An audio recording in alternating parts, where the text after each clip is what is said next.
superlunar event, supermoon, red blood lunar eclipse, all happening at once. Here's what it means: the first lunar eclipse of 2021 is going to happen during the early hours of May 26.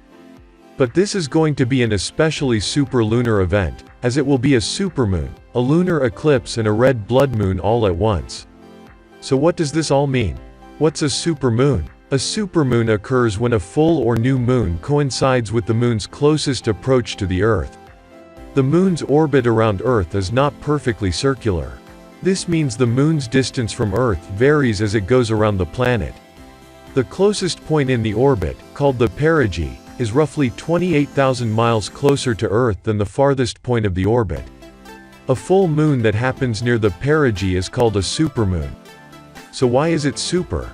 The relatively close proximity of the moon makes it seem a little bit bigger and brighter than usual, though the difference between a supermoon and a normal moon is usually hard to notice unless you're looking at two pictures side by side. How does a lunar eclipse work?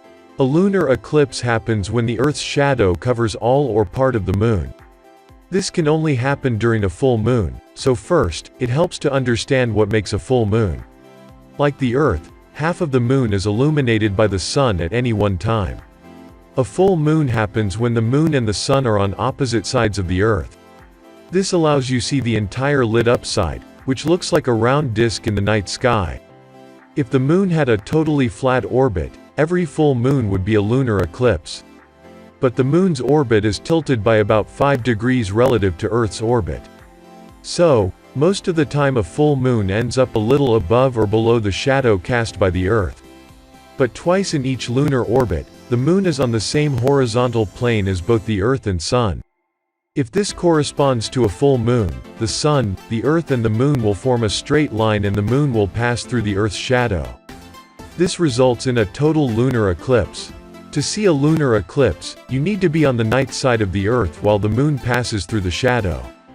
The best place to see the eclipse on May 26, 2021, will be the middle of the Pacific Ocean, Australia, the east coast of Asia and the west coast of the Americas. It will be visible on the eastern half of the US, but only the very earliest stages before the moon sets. Why does the moon look red? When the moon is completely covered by Earth's shadow it will darken, but doesn't go completely black.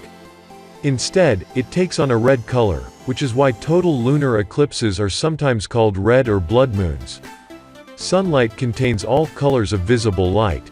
The particles of gas that make up Earth's atmosphere are more likely to scatter blue wavelengths of light while redder wavelengths pass through. This is called Rayleigh scattering, and it's why the sky is blue and sunrises and sunsets are often red. In the case of a lunar eclipse, red light can pass through the Earth's atmosphere and is refracted, or bent, toward the moon, while blue light is filtered out. This leaves the moon with a pale reddish hue during an eclipse.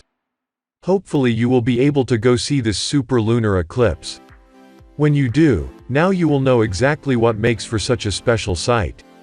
Written by Shannon Schmall, Director, Abrams Planetarium, Department of Physics and Astronomy, Michigan State University. Originally published on The Conversation.